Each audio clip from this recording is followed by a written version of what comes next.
137 acre জায়গা জুড়ে ছিল এই টিলা, তারপর হয়েছে এই, আর এখন জায়গায় জায়গায় এমন গর্ত।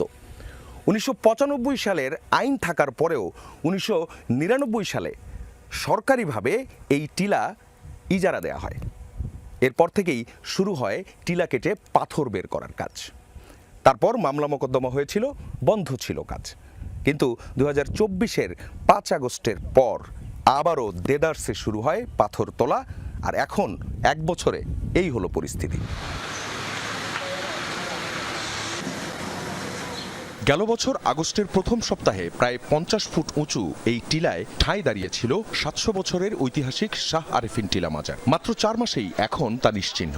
শুধু এই টিলা থেকেই লুট হয়েছে শত কোটি টাকার পাথর। কারা করেছে এই কাজ? জানা গেল এই ধ্বংসযজ্ঞের পেছনে 20 জনের